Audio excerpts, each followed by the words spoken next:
everybody. Montana heads to Portland State this week after beating Sacramento State at home. Cliff McDowell is with us. He's the Big Sky Offensive Player of the Week. TraJon Cotton is also with us from the defense, and Coach Hauck.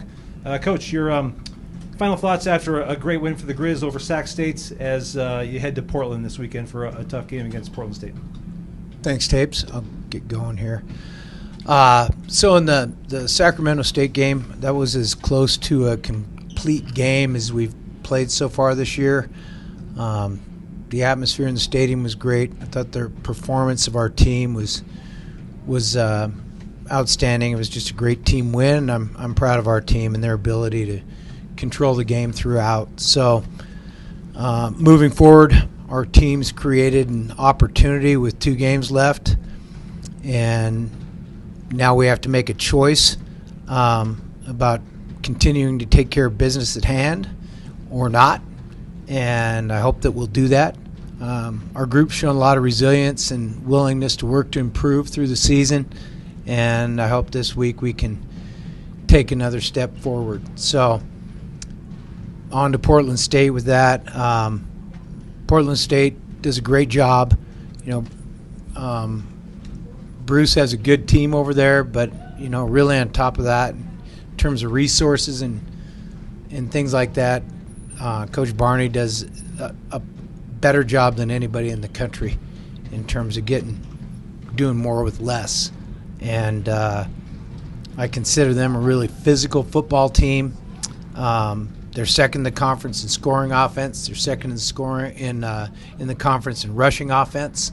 I think about 230 yards a game or something like that. Quarterback was Player of the Week against NAU. He had 6 touchdowns in that game. The running back was the Big Sky Player of the Week against East Washington. He had 6 touchdowns in that game. I don't know if we have anybody on our team that has 6 touchdowns on the season. So we need to have a great week of work and get prepared and play our best game Saturday. Questions? Cliff, Offensive Player of the Week, went to you this week. Just talk about what was kind of going right against Sac State on Saturday. Oh, it was just everything was clicking. I mean, we kind of came out slow in the first quarter, but then we picked things up. It was O-line really did a great job protecting us back there and allowing us, the running backs and the receivers, to get open and just make plays. And we've seen you throw a lot of passes, but you're currently averaging 24 yards per catch off 1 catch on the season. What was it like to make that catch from a junior on the sideline? Oh, it felt real good getting the ball to Keelan on a 97-yard touchdown. I was just glad to get some points on the board and put the game away.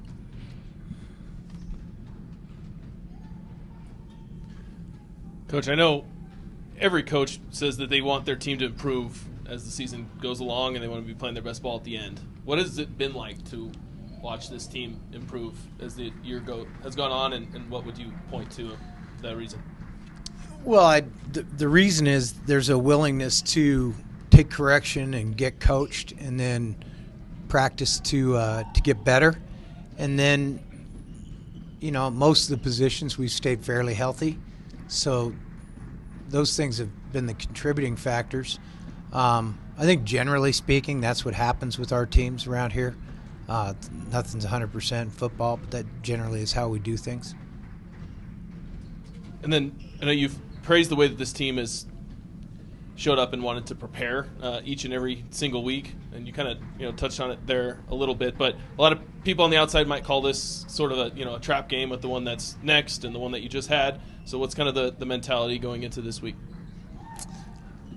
Well, like I said, we have a choice to make about continuing to improve and take care of our business. And, that's kind of what we try to emphasize around here on a weekly basis, and hopefully we will. TraJon, what about for you and the confidence level that you have of this team, putting in a good week of preparation and overall just the feeling and the mentality going into this week? I think we'll be ready.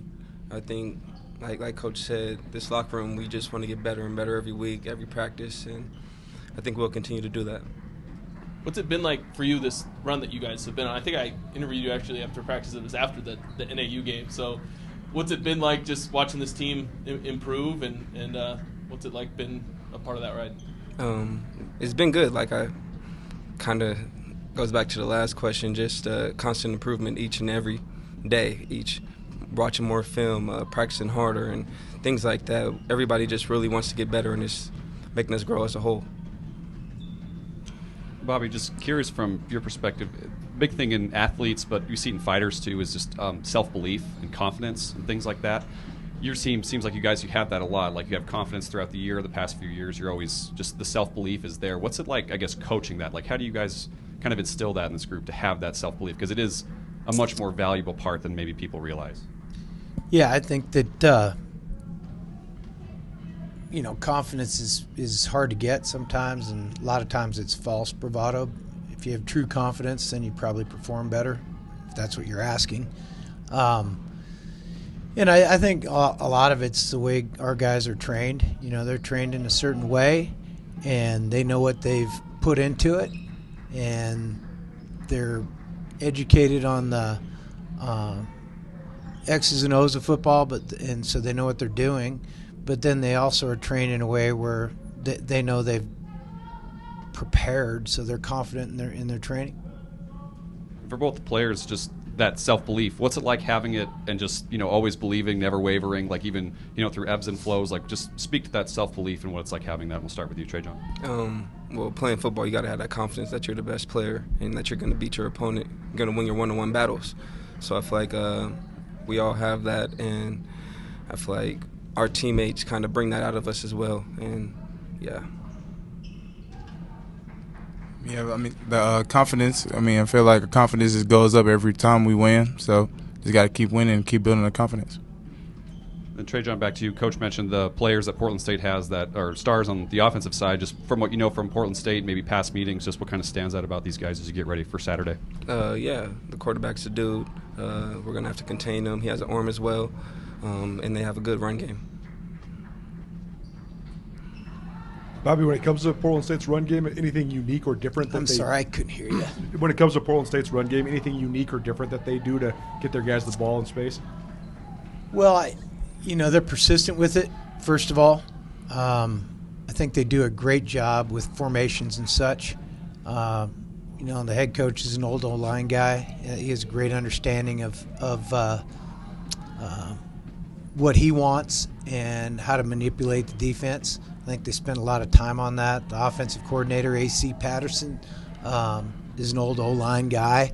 So, it's no mystery that they find good ways to run it. They have some fundamental plays they like to hang their hat on, but then they've got a lot of diversity within the quarterback run game. So, they're a broad-based rushing attack that's hard to stop. That's what nobody's stopping them. They've had some games where they've had some weeks where it's better than others, but they've got. You look at some of the things statistically, and the points and yards at halftime are just remarkable.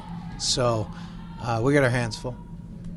Looks like they have multiple ball carriers too, not just the quarterback, but maybe 3 or even 4 guys that get the ball out of the backfield. How challenging is that to prepare for?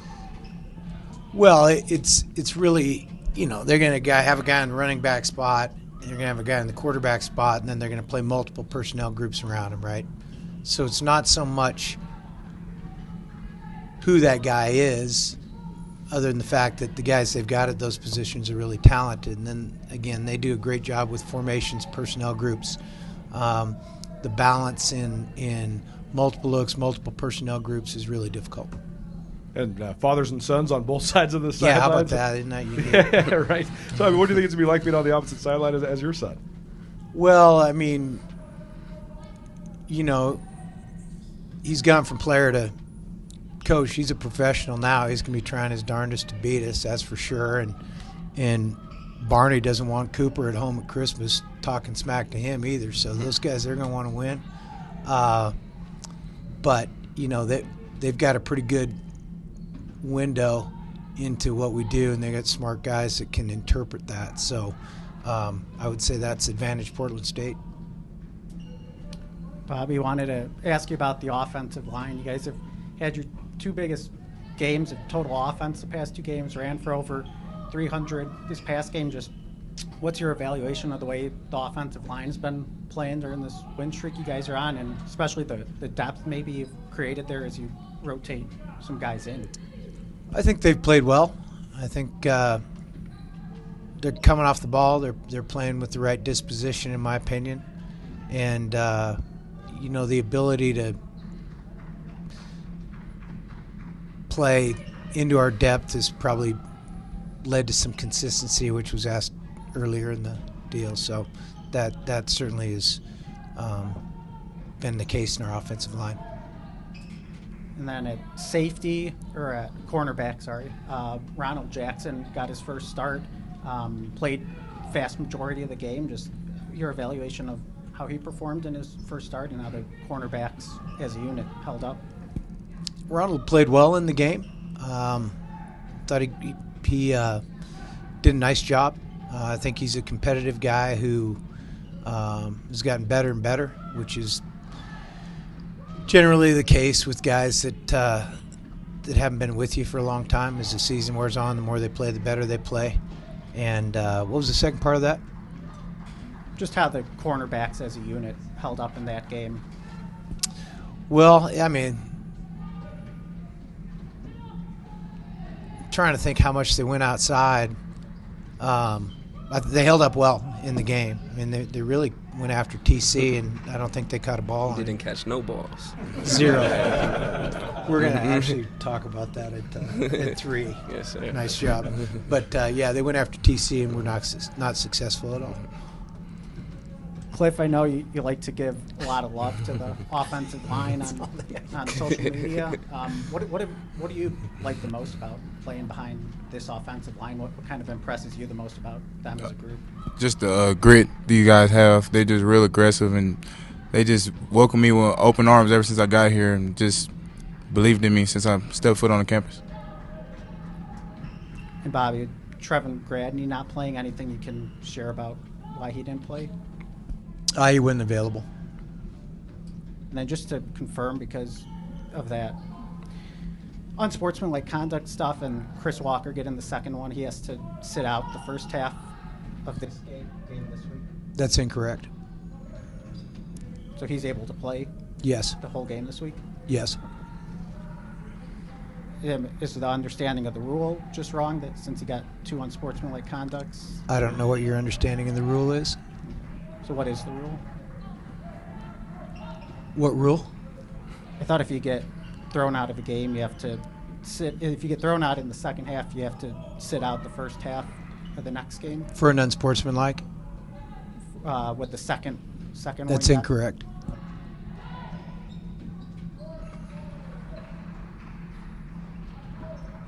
Cliff, to kind of shift the offense a little bit, can you just walk us through what it's like working with Eli and Nick? You guys had over 300 yards combined, and just how much does that open you both in your running and your passing when those guys are playing as well as they are lately? Oh, it definitely takes a lot of the pressure off the offense of seeing those guys make big plays and big runs. Then just Portland State, I know you guys haven't gotten a chance to look at them deeply yet, but just what do you know about their defense? And they've, like Coach mentioned, they've had some good games this year. They've had some ebbs and flows. Just what do you know about those guys on defense? Like Coach said, we know they're going to be very physical and aggressive, so we're just going to get in the film room and see where their weaknesses are. And Bobby, Portland State has been they've won some good games and then lost some tough games. Just what maybe stands out about them? They've seemed like a little inconsistent, but is there any reason behind that, or just what are you kind of seeing when you look at their team? Yeah, I think the thing that stands out the most is they're a physical team, and then the fact that they have the ability to control the game with their run game. Their run game's been overpowering in a lot of weeks, and we're worried about that. TC, what's it like, especially in your senior year, to be in this position where you have kind of everything in front of you, and you put yourselves in this position? This is why I came to the University of Montana, to be in this position of playing big games every weekend, and that's why I came here, and this is kind of what I expect.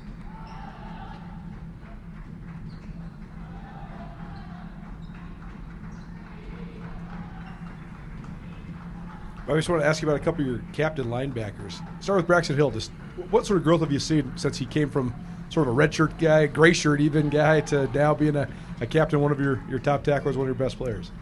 Yeah, Braxton's done a good job. You know, when he first got here, he had a couple things going against him. You know, he wasn't a really experienced player, and then he had a bunch of injuries. So, really thought he had a bright future. I mentioned that at the time to some friends and high school coaches. They thought I was crazy, but he's developed into a really good player. He was such a good overall athlete in high school, great basketball player. So, I mean, do you see guys like that having a big-time upside? Well, athletic ability helps you have a big upside, certainly. I mean, it's a game where good athletes, whatever the position, have probably a higher upside than guys that have lesser athletic ability. And certainly Braxton's a good athlete. He's fast. He's got a great frame. He's a pretty fluid guy. I mean, he's done a nice job becoming a great football player. And where he's from, I mean, there's a lot of small towns in Montana that love sports, but Anaconda loves sports, and they love their guys from there. So what have you thought of just his ability to represent for that town? Well, you know, he just add him to the list of guys from.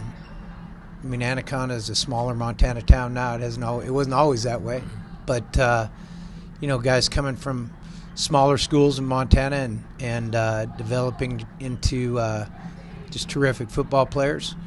He's done that.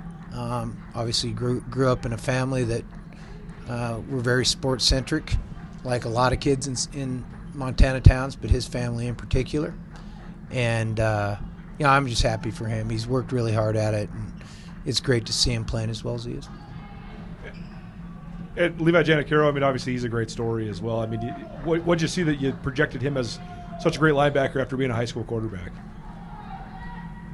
You know, different than Braxton. You know, he doesn't have the same frame. Probably not quite as explosive as Braxton, but very powerful, good with his hands. You know, I always liked the high school quarterbacks, especially in this state, because, you know, if you're the best player, they're going to put you at quarterback or tailback because you're going to have the ball. And Levi was one of the first guys we talked to when we got here in 2018, and he's just such a quality guy. He does everything right. He's a great leader. He's a great human being, and he's a good football player. TraJon, just your thoughts on those two guys, and is this sort of the way that they'll lead the defense? Yeah, kind of like Coach said, I love both those guys, and they do a great job in the locker room and on the field, and I love playing with them guys. One more.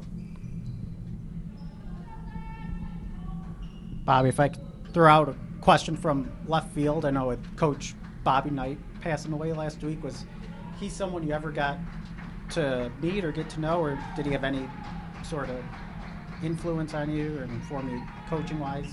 My dad met him a few times. I never met the man. You know, he liked to come to Montana fly fishing, but he was kind of stingy about where he was going. Thanks, everybody.